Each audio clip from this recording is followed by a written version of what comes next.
Assalamualaikum warahmatullahi wabarakatuh. Halo teman-teman, selamat datang di channel YouTube saya. Perkenalkan, nama saya Novia Dwi Andini AMDAK, golongan 2, angkatan 18, kelompok 3. Saya berasal dari instansi Kelurahan Madras Hulu, Kecamatan Medan Polonia, Pemerintah Kota Medan. Saya merupakan peserta Latsar CPNS tahun 2021 yang diadakan oleh BPSDM Provinsi Sumatera Utara dan LPP Agro Nusantara. Pada video kali ini saya akan menjelaskan tentang materi nilai-nilai dasar ASN yang ketiga, yaitu etika publik, dengan pengampu materi saya yaitu Ibu Yang Nur Mahlia SST MKes. Adapun beberapa poin penting yang akan kita bahas di dalam materi etika publik ini adalah yang pertama, definisi dari etika publik. Yang kedua, kode etik dan perilaku pejabat publik. Yang ketiga, bentuk kode etik dan implikasinya. Yang keempat, aktualisasi kode etik PNS. Etika sering bersinonim dengan moral. Etika lebih dipahami sebagai refleksi atas baik atau buruk, benar atau salah yang harus dilakukan atau bagaimana cara melakukan hal yang baik dan benar. Sedangkan moral mengacu pada kewajiban untuk melakukan yang baik atau apa yang seharusnya dilakukan. Dalam pelayanan publik, makna dari etika adalah refleksi tentang standar yang menentukan baik atau buruk, benar atau salah dalam berperilaku, bertindak, dan mengambil keputusan untuk membuat dan menjalankan kebijakan publik dalam rangka menjalankan tanggung jawab pelayanan publik. Di dalam etika publik terdapat nilai-nilai dasar etika publik yang tercantum dalam Undang-Undang Dasar Aparatur Sipil Negara. Yang pertama, berpegang ideologi negara yaitu Pancasila. Yang kedua, mempertahankan UUD NKRI 1945. Yang ketiga, profesional dan tidak berpihak. Yang keempat, membuat keputusan berdasarkan keahlian. Yang kelima, lingkungan kerja yang non-diskriminatif. Yang keenam, menjunjung etika luhur. Yang ketujuh, bertanggung jawab atas kinerja. Yang kedelapan, melaksanakan program pemerintah. Yang kesembilan, melayani dengan jujur, cepat, tanggap, tepat, akurat, berdaya, dan berhasil guna, dan santun. 10. Menjadi pemimpin yang berkualitas. Yang ke-11, menghargai musyawarah dan kerjasama.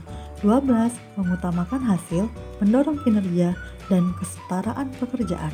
Dan yang terakhir, meningkatkan efektivitas sistem pemerintahan. Terdapat 3 fokus utama dalam pelayanan publik. Yang pertama, memberikan pelayanan yang berkualitas. Yang kedua, sebagai sisi dimensi reflektif, artinya sebagai sarana dalam penentuan kebijakan publik dan alat evaluasi. Yang terakhir adalah modalitas etika, yaitu memperhatikan norma dan moral dan tindakan faktual. Sekarang kita membahas tentang dimensi etika publik. Terdapat 3 dimensi di dalam etika publik. Yang pertama, dimensi kualitas pelayanan publik, yaitu menjunjung tinggi moral dengan dapat mengidentifikasi masalah-masalah dalam pelayanan publik. Yang kedua, dimensi modalitas, yaitu membangun integritas pejabat publik di masyarakat dengan memperhatikan 3 unsur. Yang pertama, akuntabilitas atau tanggung jawab. Yang kedua, transparansi atau keterbukaan. Dan yang ketiga adalah netralitas atau tidak memihak. Dimensi yang ketiga yaitu dimensi tindakan integritas publik, yaitu tidak melakukan kecurangan atau fraud dan korupsi. Setelah kita memahami tentang etika publik, mari kita masuk ke dalam kode etik.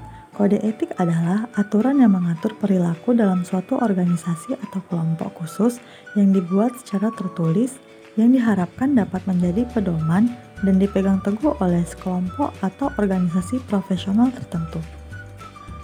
Terdapat kode etik ASN. Yang pertama, melaksanakan tugas dengan jujur, bertanggung jawab, berintegritas, cermat, dan disiplin sesuai dengan peraturan yang berlaku. Kedua, melayani dengan sikap hormat tanpa adanya tekanan. Ketiga, melaksanakan tugas yang diperintah atasan atau pejabat berwenang selama tidak melanggar hukum dan etika publik. Keempat, menjaga kerahasiaan negara, tidak menyalahgunakan informasi intern negara. Yang kelima, menggunakan sumber daya negara secara bertanggung jawab, efektif, dan efisien. Yang keenam, menjaga agar tidak terjadi konflik kepentingan dan melaksanakan tugasnya. Yang ketujuh, melaksanakan ketentuan peraturan perundang-undangan tentang disiplin pegawai ASN, serta memegang teguh nilai dasar ASN menjaga reputasi dan integritas ASN. Bentuk kode etik dan implikasinya. Yang pertama, pentingnya etika dalam urusan publik. Pentingnya etika adalah agar dapat menyadari bahwa seseorang pejabat akan melihat kedudukan mereka sebagai alat atau sebagai pelayan masyarakat, bukan sebagai tujuan untuk menjabat, terlebih lagi untuk meraup keuntungan pribadi ataupun orang lain. Yang kedua, penggunaan kekuasaan atau legitimasi kebijakan. Setiap jenjang pemerintahan memiliki lingkup kekuasaan masing-masing yang dipegang oleh pejabatnya. Oleh karena itu, azas etika publik mensyaratkan agar kekuasaan pejabat dibatasi dengan norma etika maupun hukum. Terdapat 3 penggunaan kekuasaan. Yang pertama, legitimasi kekuasaan, yaitu percaya bahwa raja adalah manusia yang memegang amanat Tuhan, memiliki kekuatan dan kodrat yang besar. Yang kedua, legitimasi sosiologi, yaitu karena adanya interaksi sosial dan menunjuk seseorang pemimpin dari sebuah organisasi. Yang ketiga, legitimasi etis, yaitu norma etika menjadi pedoman yang paling tinggi sebagai penopang berbagai ideologi dan aturan hukum yang ada di masyarakat. Ketiga adalah konflik kepentingan, yaitu tercampurnya kepentingan pribadi dengan organisasi sehingga kurang optimalnya hasil dari pencapaian organisasi. Konflik kepentingan terjadi karena yang pertama, aji mumpung atau pemanfaatan kedudukan. Kedua, menerima dan memberi suap. Yang ketiga, menyalahgunakan pengaruh pribadi atau memanfaatkan kekuasaan. Yang keempat, memanfaatkan fasilitas organisasi untuk kepentingan pribadi. Yang kelima, pemanfaatan informasi rahasia. Dan yang terakhir, loyalitas ganda. Bentuk kode etik dan implikasinya yang terakhir yaitu implikasi kode etik ASN.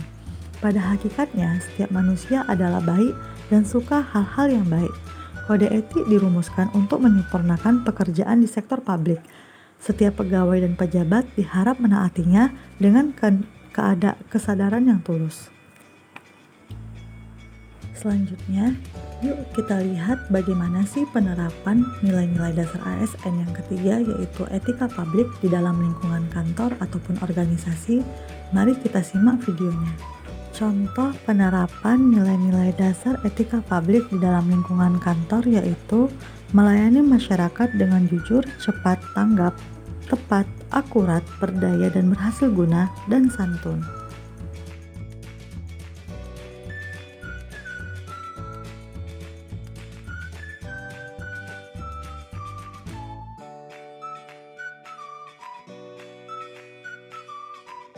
Contoh penerapan nilai dasar etika publik yang kedua adalah bergotong royong.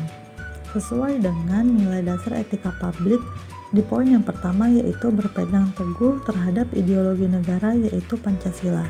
Bergotong royong termasuk pengamalan sila kelima yaitu keadilan sosial bagi seluruh rakyat Indonesia. Contoh penerapan nilai dasar etika publik di dalam lingkungan kantor yaitu melaksanakan tugas dengan jujur, bertanggung jawab, berintegritas, cermat, dan disiplin sesuai dengan peraturan yang berlaku. Hal ini juga terkandung di dalam Kode Etik Aparatur Sipil Negara.